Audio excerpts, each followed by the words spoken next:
We'll take you on a journey through different political systems, exploring the challenges and triumphs of the nations near and far. Hear from world leaders, experts, newsmakers, and everyday citizens as they share their perspective, providing a comprehensive overview of the political landscape. Tune in every Thursday, 4 to 5 p.m. on Hard Facts to be a part of the global conversation on 99.3 Nigeria in.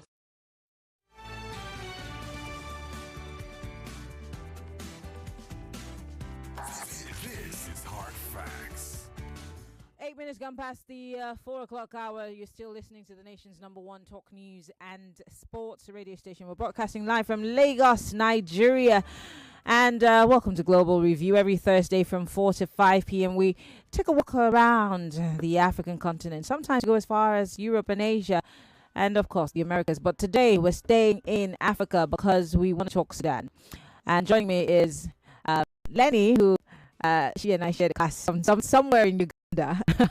and she is the spokesperson. She's the head of communications for the World Food Program in Sudan. Sudan and issues surrounding Sudan is really close to our heart. That's why I begged for her to be here on the show. Last week she couldn't make it, and so we had her here this week. Leni, so good to see you. I haven't seen you since I left you in Kampala, or you left me in Kampala. Yeah. So good to be here, and thank you so much for having me. Thank you, Leni.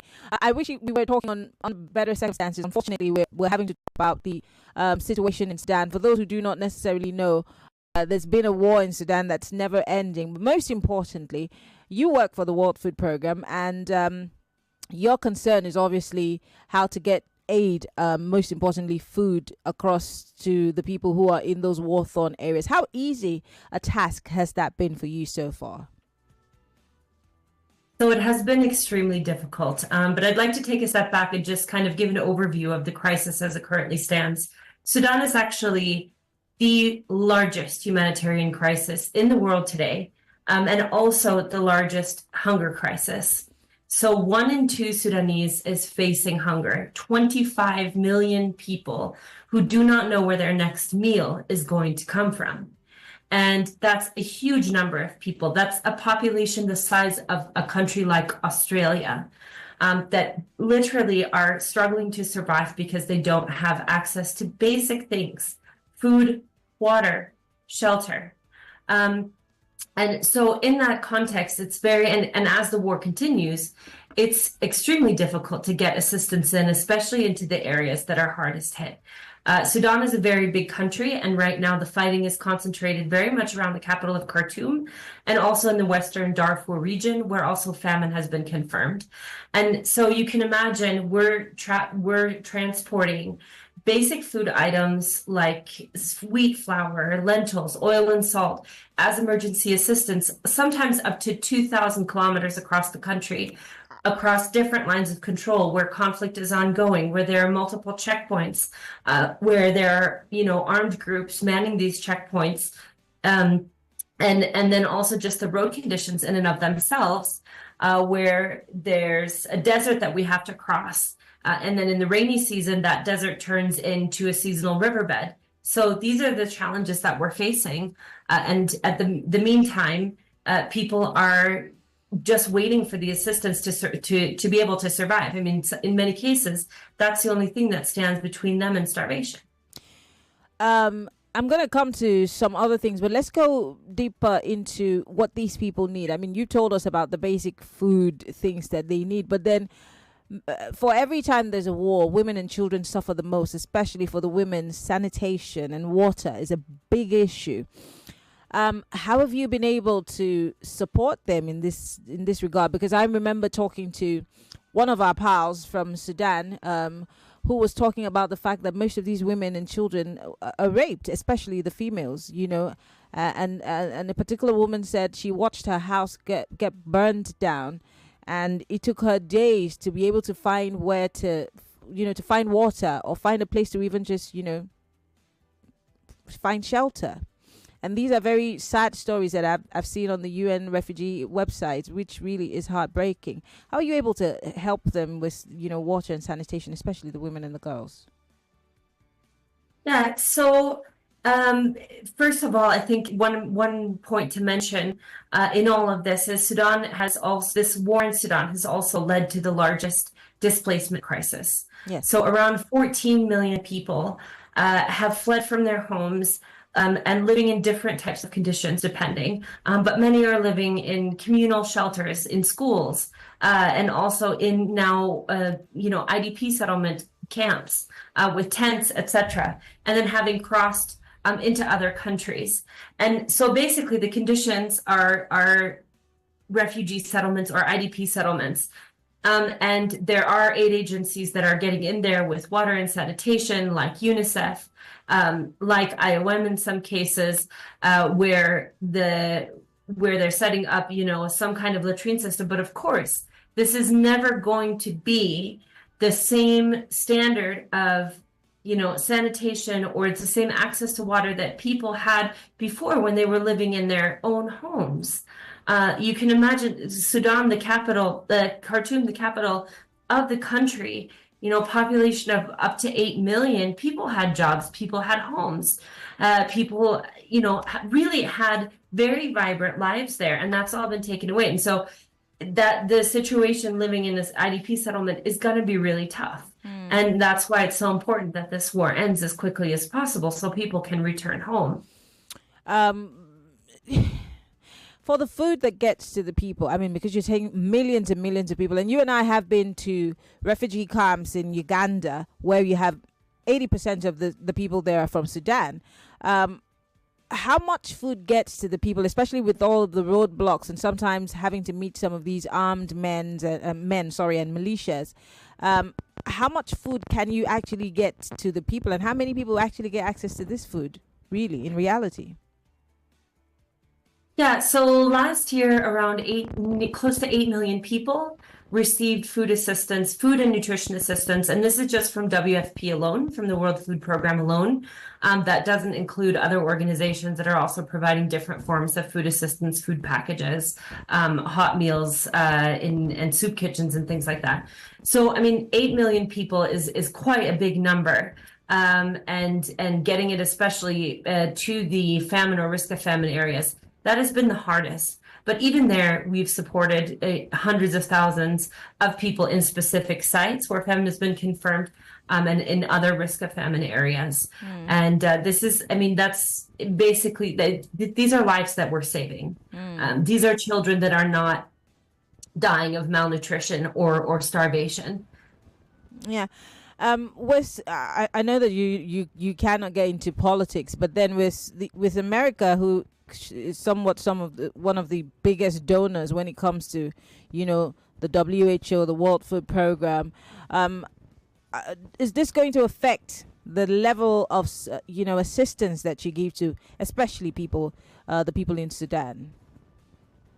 Yeah, so we're engaging closely. USAID had been one of our top partners, and the US is, of course, has been a great supporter of WFP for years and years. So we're engaging quite closely to understand what the effects are, and also in the meantime ensuring that all of our operations are as efficient and cost effective as possible to ensure that every dollar goes to the people who need it the most. And we continue to engage with the US, with our partners around the world, and definitely in a situation like Sudan, where the needs are so high. As I mentioned before, 1 in 2 Sudanese are facing hunger, 25 million people. The needs are immense. And so we really need the international community, including the US, to step up with funding so that we can prevent this crisis, this hunger catastrophe really from spiraling further out of control, because at the end of the day, food security is national security, whether that's here in the region, beyond the region, but also across the globe. In terms of you, because you said something that caught my attention, that this war has to end very soon. If not, the whole famine issue is going to catch up with the people, and that's not a good thing. How do you think African countries on the continent are helping or supporting you, in dealing with the issue? Because whether we like it or not, as long as this war continues to rage on, hunger will continue to persist, and then several other things will come from it. And don't forget, there's been this Ebola outbreak reported in Uganda, which also shares a border with, Sudan, with South Sudan. Yes. How are you talking with or collaborating with African countries to, maybe stem the tide of hunger? Because you need all the support you get. Yeah, so I mean, the first and foremost actually is the support that neighboring countries are providing in terms of hosting refugees, like Chad, South Sudan, Ethiopia, to a smaller extent, Libya, and also Egypt as well. And I think that's the first part, which has enabled, especially in Chad and South Sudan, millions of Sudanese and also South Sudanese returnees to flee to safety. So that's the first thing. And then working closely to be able to provide food assistance for refugees in those areas that have fled this war. And then also there's beyond just the emergency assistance in Sudan, we're also trying to look at, in areas where it's relatively safe in eastern Sudan, how can we boost agricultural production, increase farmers' yields to increase the food availability? And that's actually where the African Development Bank has been incredibly helpful, stepping up even before the war a few years ago with around $74 million so that we could provide climate adapted wheat seeds, fertilizers, etc., to hundreds of thousands of farmers. And now, since the war, even people who have been displaced have taken up farming. And through this project and through that type of funding from the African Development Bank, we're able to increase their crop yields for wheat by up to 70%. And that ended up being very critical, especially because the conflict has disrupted the farming sector in other parts of the country, especially where fighting is actively ongoing. And then, of course, I mean, there are different initiatives by the African Union, but again, that's more on the political side, not on the humanitarian side. Humanitarian, still staying with the humanitarian side. I mean, I would like to just paint a picture of what's been happening in Gaza. We've seen a lot of aid workers, fall in the line of duty. What are the things that you're doing to protect yourselves? As much as you want to help the people in Sudan, how are you protecting yourselves from these armed gunmen, especially knowing that there are too many factions in this war? And you have to protect yourself. What's the World Food Program doing to protect its staff, especially because this is a real war? So first and foremost, I mean, the security and safety of our staff comes first, because we have to be able to deliver safely. And I think the most critical thing that we are doing is actively monitoring the security situation, the most latest developments in a certain area. Like if we're trying to get a convoy into the greater Khartoum area, into Omdurman, what is the latest on the ground? Is it safe enough? And the same for in the Darfur region. And in some cases, that means that we cannot regularly deliver to areas where fighting is happening, like El Fasher in North Darfur now. It's been months and months since we've been able to get any trucks in, just because bombs are flying, airstrikes, shellings, and it just simply isn't safe enough to get in there. And beyond that, though, what is also critical to this is the discussions, negotiations with all the warring parties, with the people on the ground, whether it's either the RSF or the SAF, but there are a lot of other armed groups on the ground that are kind of, or even are just tribal groups that have now become armed to protect themselves. And just a regular engagement with all the actors on the ground, explaining the purpose of these humanitarian convoys. What do they mean? Who are they for? This is really for the most vulnerable and hungry along the way. And that those kind of negotiations and the communication is also essential to getting those trucks of aid carrying everything from, nutritional supplements to oil, salt, etc., to get those through to their final destination safely, while also protecting our staff. And so you get insiders or Sudanese who speak the language, so that you're able to properly, tell them or pass the message that you have, just so that there's no bridge. Yeah, so I mean, the UN has set up also an access negotiation mechanism through the Office of the Coordination for Humanitarian Affairs, but we also have specific staff that are speaking to the warring parties on access negotiations who speak Arabic, who are able to, provide to have these kind of conversations. And WFP as a humanitarian organization, impartial, neutral humanitarian organization that adheres to the principle, speaks to everyone to get assistance to who needs it the most, who is the most vulnerable. What kind of response are you getting from the government? I mean, because it's really even hard to know what government is leading right now in Khartoum.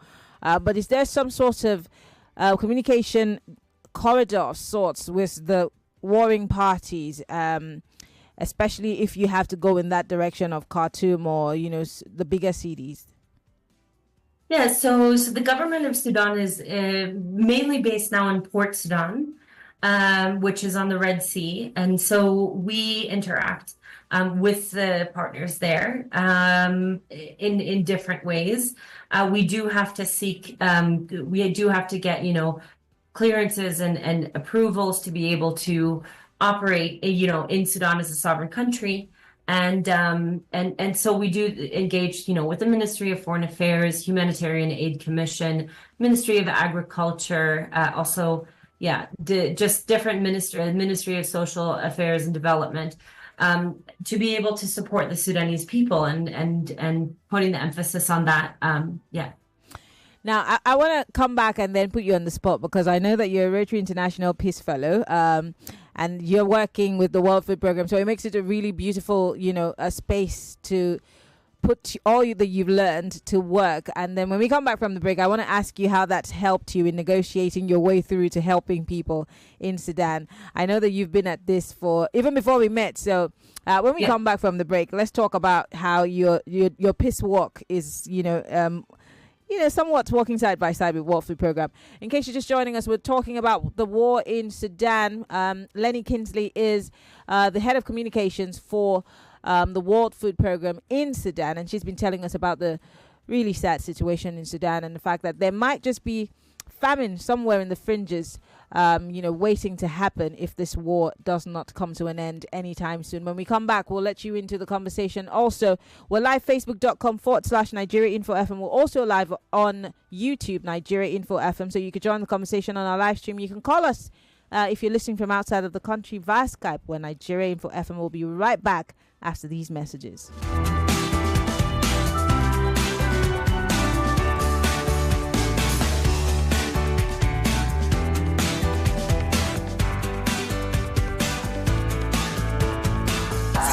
This is Hard Facts. 99.3 Nigeria Info. We'll be right back. In a world where words hold power, where only the sharpest minds survive, one stage will decide it all. On February 17th, 2025, the battle of intellects begins. The I Beg to Differ Secondary School Debate Tournament returns, where the best young debaters go head-to-head, armed with nothing but facts, logic, and the will to win. Who will stand their ground? Who will outthink, out-argue, and outshine the competition? IBTD Debates Competition Studio reopens February 17th at 4 p.m. Tune in, witness the debates, watch history unfold. I Beg to Differ is proudly supported by Obiwizi. Prize money sponsor, Tollywood College, Lagos. I Beg to Differ, the Tournament of Champions.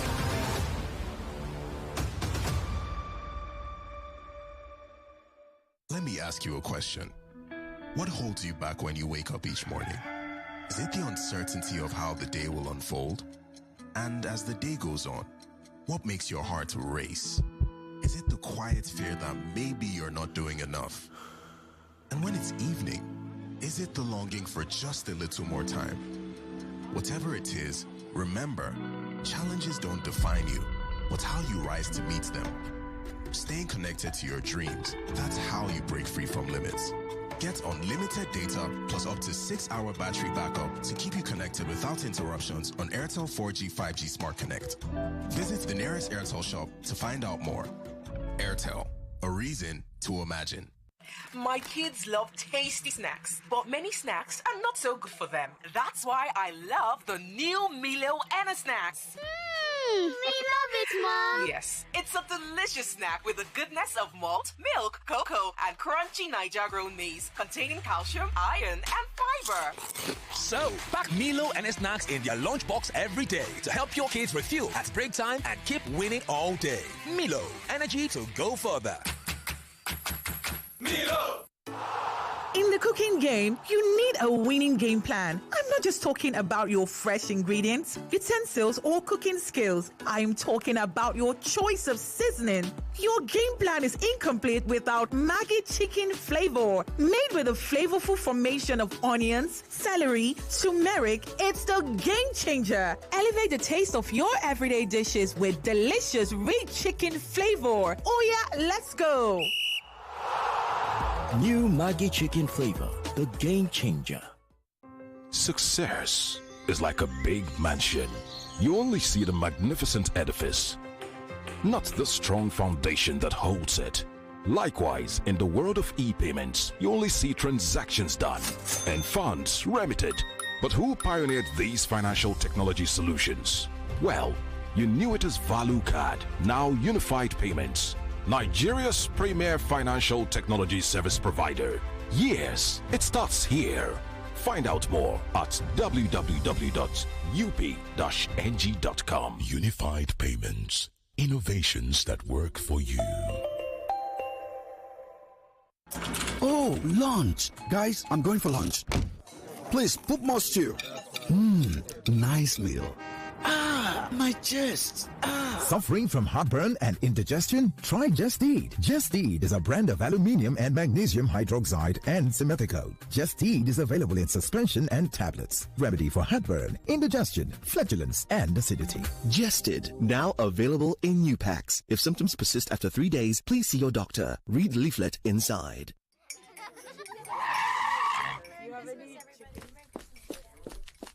Sorry, madam. There's an emergency at the shop. They need you now. It's a serious... Nothing is more serious than a Golden Morn breakfast with my family. Don't you understand? All our winnings start with a nutritious golden breakfast. Now, sit down. Please join us. Yes, ma'am. At once.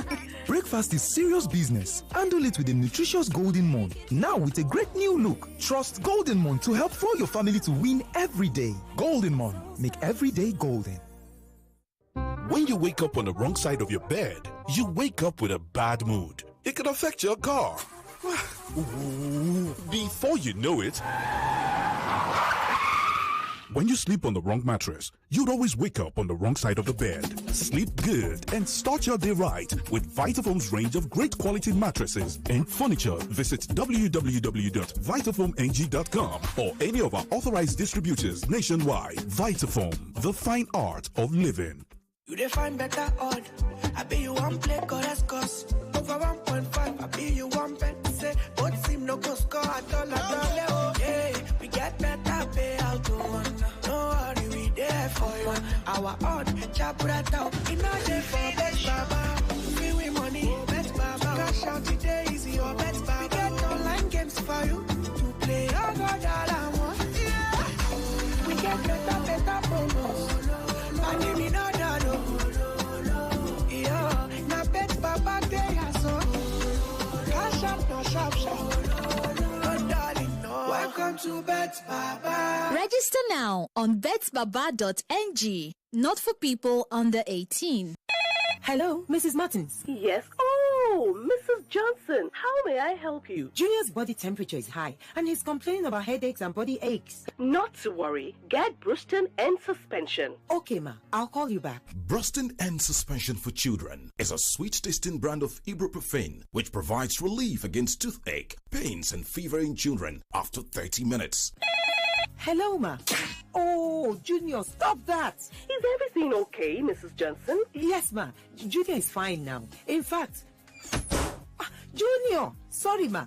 I'll call you back. Brustin and Suspension for Children. Always take the product after meal. If symptoms persist after 2 days, consult your doctor. A quality product from Rambaxay. There are so many distractions taking away the attention of my family, from phone screens to work screens and others. But when my family hears this, when I cook with Devon Kings. We all come together to bond, taking away all distractions. Hey, no phones at my table, please. Oh yeah, let's eat. Cook up unbreakable buns with Devon King's range of cooking oil, margarine, spread, and seasoning. Great for bonding moments. Devon King's, taste that binds. Available across stores nationwide. Hello, excuse me. This Milo pack looks different. I'm seeing support energy release, bam, on the pack. Is it the same Milo? No, this one is new and improved. The support energy release means when you give your kids Milo as part of breakfast, you are giving them energy they need to go to school. Ah, I like this one. Your kids need nourishing energy. Give them the new and improved Milo at breakfast. It has nutrients that support energy release to help them get the most out of their day. Milo, energy to go further. Milo! It is the season of love, ladies and gentlemen, and I have it under good authority to tell you that on Nigeria Info, one play is going to be shaking up your world. Don't miss out on your chance to win your share of 10 million naira. Yes, 10 with 6 zeros following it. Yeah, I did not stutter. You heard me properly. 10 million naira, all going down this Valentine's Day, the 14th of February, 2025. Now, any ticket you purchase between now and the 14th of February, 2025 automatically qualifies you for the Val Mega Jackpot. Now, to play, the parameters haven't changed. What are you waiting for? Pick up your phone, dial star 347 star 880 star 3 hash.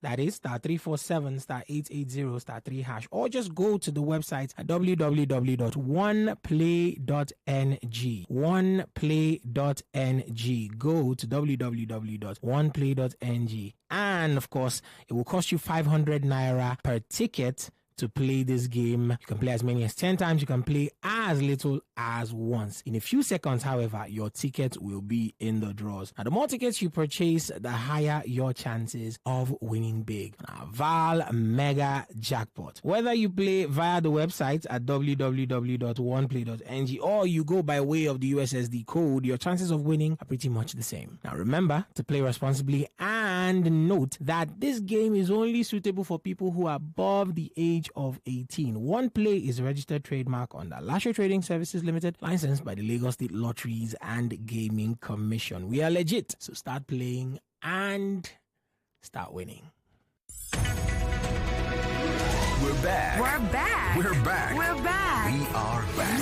We're back on 99.3 Nigeria Info.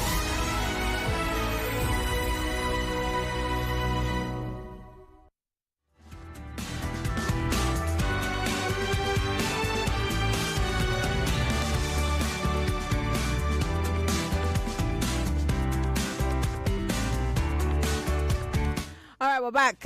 It's still Global Review on Hard Facts, 99.3 Nigeria Info. And we've been talking with the head of communications for the World Food Program in Sudan, Leni Kinzli. Now, Leni and I met at the University of Makerere when we were studying for our postgraduate on peace and conflict studies. And no better place to put this to good work than where she is. I mean, we're both international peace fellows for Rotary International. But Leni, how has this helped you in dealing with people, in negotiating, in, with all of the pillars of peace that we learned about? How has it helped you in dealing with people, especially in areas where conflict is rife? Absolutely. So, I think the first thing is that doing the Peace Fellowship and becoming a Rotary Peace Fellow really helped me understand the root causes of conflict, the different dimensions, the different actors in a conflict, and also the different causes and pillars that are maybe not in place that can lead to conflict, of the different pillars that, bring together a sustainable and peaceful society. So that's the first thing. And I think more than anything now in my role, I'm applying it in the sense that what can we as a humanitarian organization do beyond just providing the assistance? How can we use this food as a piece, as a tool for peace, but also how can we leverage, especially in my position as a head of communications, how can we use our voice? How can we advocate with the right stakeholders and engage in the right way to be able to facilitate an end to the conflict? And the conflict in Sudan is extremely complex. There's a lot of geopolitical interests, regional involvement, different external actors backing different sides. And so that's where really the perspectives that we got at Makarera helped me. But very specifically, I want to remember one field trip that we did with the peace, or during the Peace Fellowship in Rwanda, where we were actually taken in a village in Rwanda and we carried out a food distribution. And I remember very specifically, you know, the food distribution was maybe not organized that well or planned in advance. And some of the community members got a little bit frustrated about how it was supposed to work, who was supposed to receive, you know, how much food, and kind of started squabbling over this. And that really got me thinking, you know, that we also need to be very careful that humanitarian assistance isn't actually a conflict trigger. And now we're really looking at how can we provide humanitarian assistance in a conflict-sensitive way?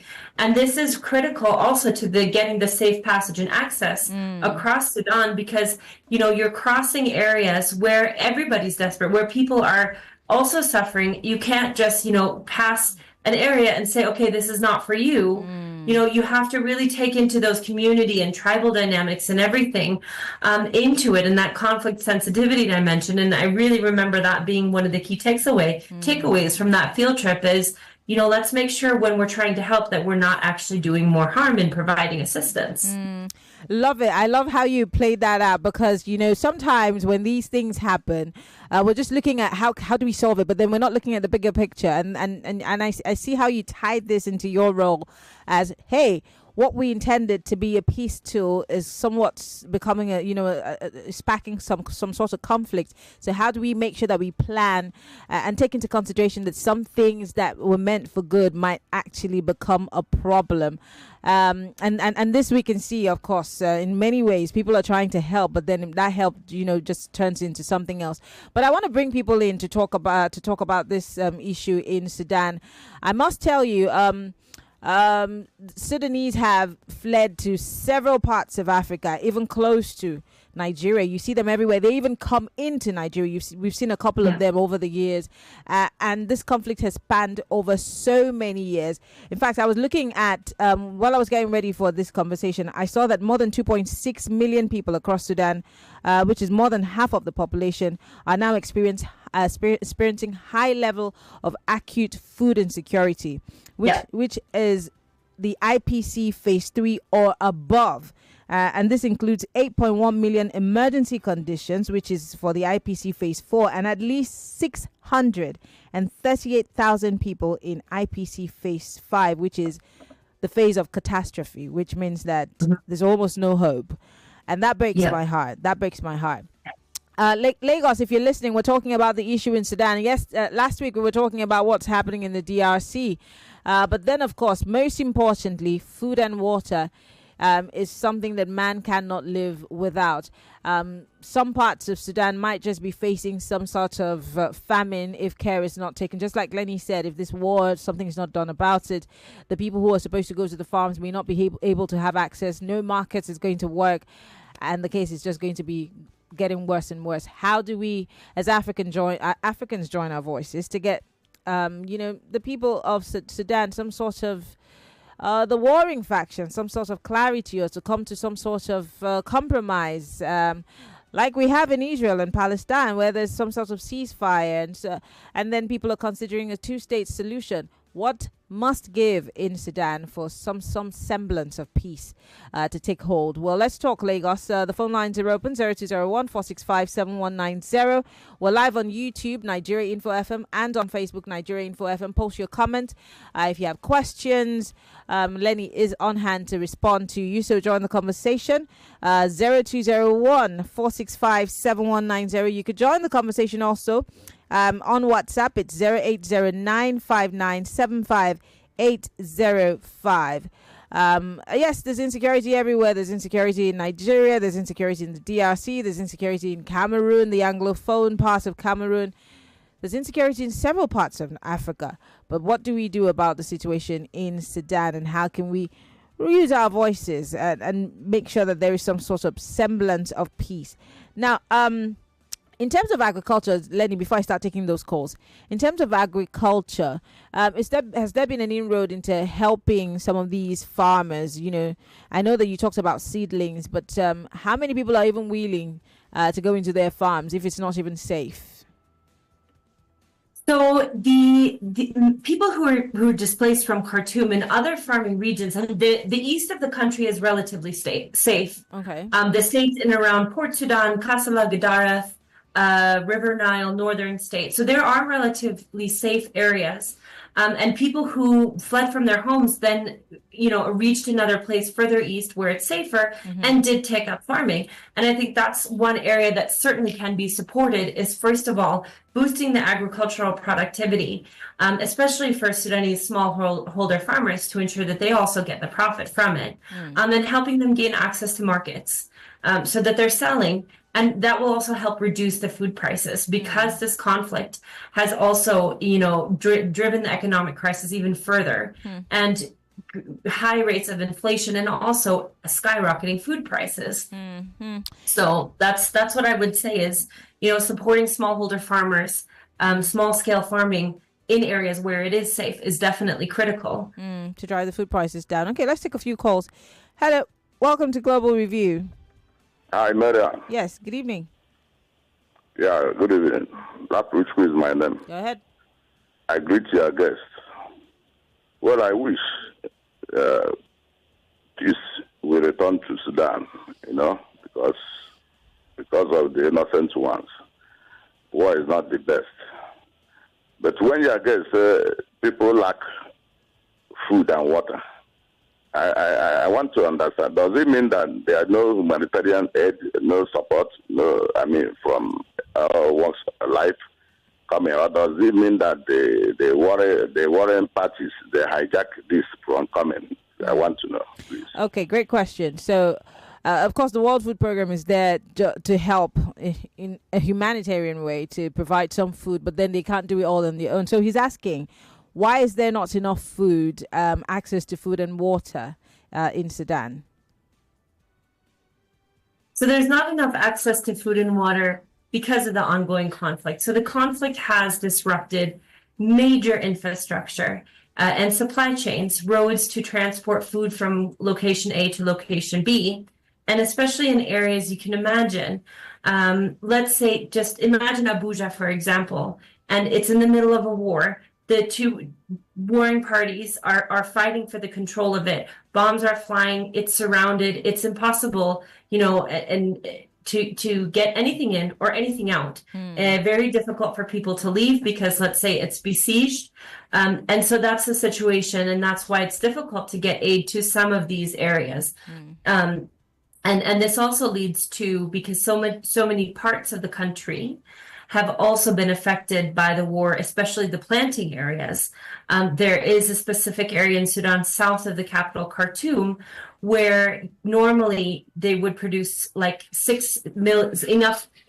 hundreds of tons of wheat, enough for 6 million people for a season. But that has also been affected by conflict, so that's affecting people's access to farming lands to produce food. And so that's it's really very much man-made, this the famine that we're seeing and the conflict and the humanitarian crisis, because it's driven by this conflict. And that's really the explanation of why it's so difficult to have access to food and water for a lot of people. Yeah. He also asked if some of the food or the aid was being hijacked by those who are the actors. So we face some delays in terms of delivering the assistance, it being held under the pretense of, inspecting suspicions that, it's not humanitarian aid which we're carrying, which is, of course, not the case as WFP. So we experience more than anything obstruction and delays in getting the assistance to where it needs to go. And especially when it means transporting assistance from one area of control to another. Because neither side wants assistance getting into the other areas of control. So that's what makes it difficult. That's the kind of challenges that we're facing with the warring parties. All right, Lagos, I have Leni for another 5 minutes. I want to take a few more calls and your comment. If you are watching us live on Facebook and on YouTube and you have any comments, please, by all means, let us know what your thoughts are. We're live on Facebook.com/Nigeria Info FM. We're also live on YouTube, Nigeria Info FM. You can send me a WhatsApp message, 080-959-75805. Hello, welcome to Global Review. Hello? Please turn off your radio. Your radio is on. Please turn off your radio and then call me back. 0201 465 Someone here says the eastern part of Sudan is relatively safe. Any reason for that? This is from Perete. So in the eastern part of Sudan, in the states that I just mentioned, it's very clearly in control of the Sudanese armed forces. Now, in other parts of the country, it's not as safe because there's active fighting ongoing between the Sudanese armed forces and other armed groups, including obviously the main other actor in this conflict, the paramilitary rapid support forces. But then there are also other actors that are aligning with kind of along the lines of both of these two. That's a very generic way to put it, but that is the reasoning behind that. Okay, so that part that's under government control is pretty safe. So, of course, that's why the people in those areas are safe. And do they have access to more food and businesses? Things are working perfectly there? Lovely. Yeah, and these are also areas that are traditionally the agricultural lands where a lot of sorghum is produced and millet, different kinds of crops. And so that also helps because there's more availability of food in those areas because there is that kind of mass agricultural production, which you don't see necessarily to that extent in the Darfur region, which of course is, still grappling from the crisis from more than 20 years ago, where people were displaced 20 years ago from the genocide then and never really recovered from that, never were able to return home, restart their lives. And so that's why the situation also in the Western Darfur is also much more challenging. All right, let me just read a few more messages and let's come back to talk about, the way forward.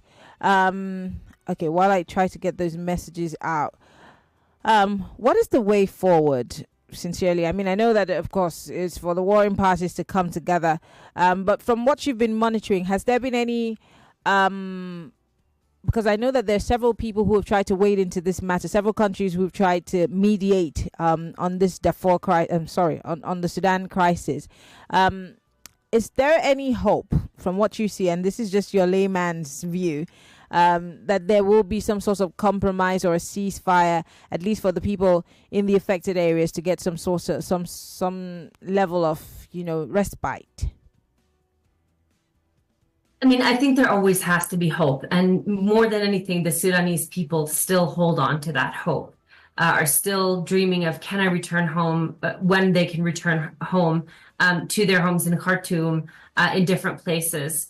Where the conflict dynamics are constantly shifting. And now we're kind of seeing some cities becoming more safe, like the city of Wad Madani in eastern Sudan, where people are able to return.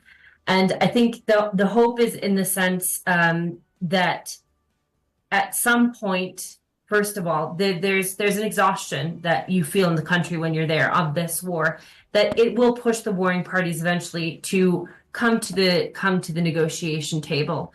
And there are different initiatives and throughout the last 22 months since this conflict started, different initiatives have arisen.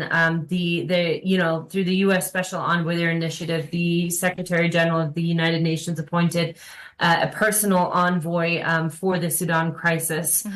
And I think what's really critical now and what's really needed is that a lot of these different initiatives come together and for all the international community, member states of the United Nations within the Security Council, to really have a very focused, coordinated approach in terms of, leveraging, pressuring the parties to come to to the negotiating table. And you know, this, now we're coming up on nearly 2 years since the conflict erupted in Khartoum and then across the country, that hopefully that this in the coming months that there will be progress on this. But I can say for sure, you know, the other thing that gives a lot of hope is just seeing how Sudanese people are helping each other and how their faith for this war to end is not, they're not letting up on that faith. And that's a really incredible and hopeful thing to see, is how they stick with each other, how they're constantly supporting each other. They're the first line responders in many cases where, you know, international aid agencies can't reach. So even though it seems like a very dark situation, there is actually a lot of hope and life in Sudan, to talk about beyond just this, you know, horrific catastrophe. What's the Juba government doing to, do they in any way try to also interface to, you know, try to see if they can wade into the matter that's happening? I mean, I'm talking about the other Sudan. Yeah. There have been some attempts. I also know that the current president of Sudan had visited Juba at some point. For us as a humanitarian organization, the main point for us is that we can do cross-border assistance from South Sudan into Sudan, from Awel in the northern part of South Sudan into Sudan. That we have that border open so that we can really ramp up aid to some of the areas that have been quite hard to reach in Sudan. That kind of is where we're focusing, you know, our attention in terms of how the governments are interacting with each other. Okay. Because, you know, I'm always curious as to what the relationship with South Sudan and Sudan is, especially because this war has raged on forever and they seem to have some sort of relative peace. For me, it looks like the Kinshasa of Congo and the DRC, how one side of the country is in, you know, peace and tranquility, and then the other side is just warring. But I want to say, Leni, thank you so much for the job that you do. It's amazing work. It's not easy. Of course, your heart breaks every time you see these women and children who need aid, and you can do the most you can do is what you have to offer. But I must say that we're really proud of you. Thank you for what you do, and keep up the good work. Thank you for coming on the show to talk to us about what's happening in Sudan. Thank you very much for having me. I thank you for raising awareness on Sudan, and hope to see you again soon. Hope to be on the show again. All right. Thank you. Leni Kinzli is the head of communications for the World Food Programme in Sudan, and she's been talking to us about the hunger situation, or the hunger crisis in Sudan. Well, we'll take a quick break and bring you some messages. On the other side of the clock, the special advisor to the governor on climate change joins us in the studio. Don't forget, we're picking up where we left up last week. Stay with us. We'll be right back.